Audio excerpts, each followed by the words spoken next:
Welcome to Britscope News. Please like, subscribe, and turn on notifications. Now, let's get into today's story. Before sunrise, somewhere in the Sahel, the silence did not fade. It shattered. Not with a speech, not with a diplomatic warning, but with impact.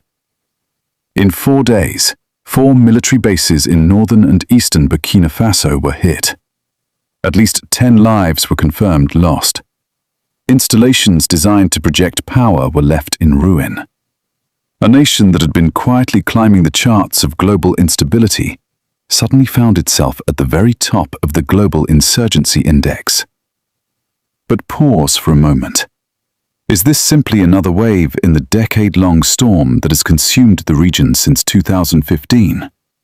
Or is this something more deliberate?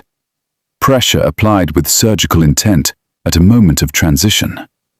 Why do these attacks feel less like random violence and more like a test? Why are young Africans watching this unfold with defiance instead of despair? And why does the weight of this moment press down far beyond the borders of Burkina Faso? The first thing you must understand is that this was not chaos. It was choreography.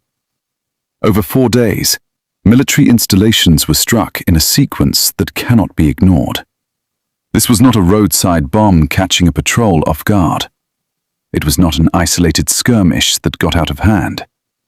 These were symbols of the state, its authority, its presence, targeted in rapid succession. At least 10 deaths have been confirmed. Equipment was damaged. Defensive positions were breached. But the pattern matters more than the number. In insurgent warfare, randomness creates fear. Coordination creates narrative. When armed groups hit multiple bases in a compressed time frame, they are not just seeking a tactical edge. They are sending a signal. We are organized. We are watching. And we can strike more than once. This is psychological warfare, wrapped around kinetic force. Burkina Faso has been battling this violence for more than a decade.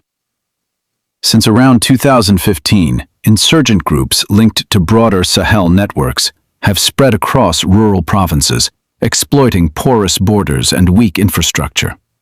Tens of thousands have died across the region.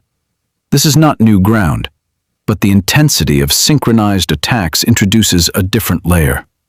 It forces a question that hangs in the air.